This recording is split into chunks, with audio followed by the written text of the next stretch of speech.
তো বন্ধুরা স্নান করে চলে আসলাম। এখন বাজে দেখো 12:30। বাজারে গিয়েছিলাম, বাজার থেকে এসে ভালো লাগছিল না, কিছু কাজ করলাম ঘরের, কাজ করে আমি স্নান করে আসলাম। তো স্নান করে এসে এইবার ভাবলাম যে তার মধ্যে হলো মাংস নিয়ে এসেছিলাম। তো মাংসটাকে বেশ ফ্রেশ করে ধুয়ে নিয়েছি। ধুয়ে নেওয়ার পরে আর যে মশলা লাগবে সেই মশলাগুলো কিন্তু আমি কাটিনি, আমার শাশুড়ি মা কুটে গুছিয়ে দিয়েছে। তো সেইগুলো কিন্তু আমি পেস্ট করেও রেখে দিয়েছি। রেখে দিয়ে এবার স্নান দান করে আসলাম, ফ্রেশ হয়ে আনি। তো জানো অনেক কাজ, তো ভেবেছিলাম যে আজকে একটু চুলে শ্যাম্পু করব। তো শ্যাম্পু ট্যাম্পু করে চলে আসলাম। এসে এইবার কিন্তু রান্নাটা বসাবো। তো চিকেন নিয়ে এসেছি, চিকেন রান্না হবে। তো চলো দেখতে থাকো। এই দেখো রান্না চাপাতে যাবো। তো কড়াটা দিয়ে আমি বসিয়ে দিচ্ছি, বসিয়ে দিয়ে এখন আমি হাতটা ধুয়ে নিই।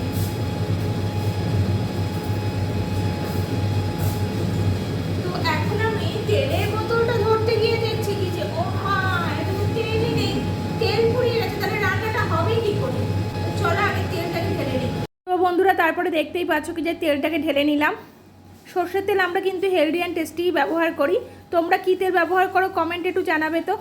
আর আজকে তোমাদের বাড়িতে কি রান্না হচ্ছে সেটাও কিন্তু জানাতে ভুলো না, কারণ আজকে আমি শুনছি অনেক জায়গাটা কি মনসা পুজো রয়েছে। তো মনসা পুজো থাকার জন্য কিন্তু আজকে ওয়েদারটা একটু বৃষ্টি বৃষ্টি ওয়েদার আছে, মেঘ করছে। খানিক সময় বৃষ্টি হচ্ছে, আবার খানিক সময় রোদ উঠছে। তো কার কার বাড়ির ওখানে মনসা পুজো হচ্ছে একটু জানাবে। আমি অনেক ভিডিওতে দেখছি কি যে অনেকের বাড়িতে মনসা পুজো হচ্ছে।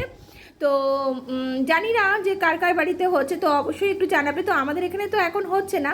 তো দেখতেই পাচ্ছ প্যাকেটে যে বাকি তেলটা ছিল সেই তেলটা কিন্তু আমি কড়াতে ঢেলে নিয়েছি, কারণ তেল নষ্ট করা যাবে না। তারপরেই আর কি মশলা টশলা দিয়ে বেশ কষানো শুরু করে দিয়েছি, কারণ তাড়াতাড়ি রান্নাটা করতে হবে। তার কারণ হলো তোমরা তো জানো, তোমাদের আগের ভিডিওতে বলেছি কি যে আমার শ্রেয়সীর তাড়াতাড়ি খিদে পেয়ে যায় যেদিন চিকেন রান্না হয়। তো সেই কারণে কিন্তু জলদি রান্নাটা করছি, তার কারণ 1:30-2টোর মধ্যেই ওর খিদে পেয়ে যাবে। মা খিদে পেয়েছে, খেতে দাও করে চেঁচাতে থাকবে। আর ওর বাবা বাড়িতে থাকলে সেটাই করে থাকে। তো যাই হোক রান্নাটা করতে থাকি। চিকেন আর আলু দিয়ে দিয়েছি, এরপর ভালো করে কষিয়ে জমিয়ে রান্না হবে। তোমাদের বাড়িতে কি রান্না হচ্ছে একদম কিন্তু জানাতে ভুলবে না। তবে আর একটা কাণ্ড একটু দেখে যাও। কি কাণ্ড বলো তো? আমার শ্রেয়সী আঁকতে গিয়েছিল, তো আঁকা থেকে এসে বলছে ও মা কী রান্না হচ্ছে। এই দেখো বন্ধুরা, আমাদের নতুন রাঁধুনি, আজকে রবিবার ছুটির দিন, আঁকা করে এসে বলছে মা তুমি মাংস রান্না করছো, চিকেন। আচ্ছা ঠিক আছে দাঁড়াও আমি একটু হেল্প করছি। কোনোদিনও কিন্তু আসে না রান্নাঘরে, আজকে কি করে হুট করে রান্নাঘরে এসে হাজির হলো। তারপরে বলছে ওরে বাবা এ তো মাংস ছিটে চলে আসছে আমার ঘাড়ে। তবুও কিন্তু চেষ্টা করছে, এই চেষ্টাটাই কিন্তু অনেক, তাই না বলো? চলছে রান্না, আজকে মেয়ের হাতের রান্না খাবো। সে আর খেতে হবে না, পুড়িয়ে ঝুড়িয়ে কি করবে করে তার ঠিক নেই। কিরে রান্না করতে পারবি? পুরো পুড়িয়ে দেবো। চলো টাটা।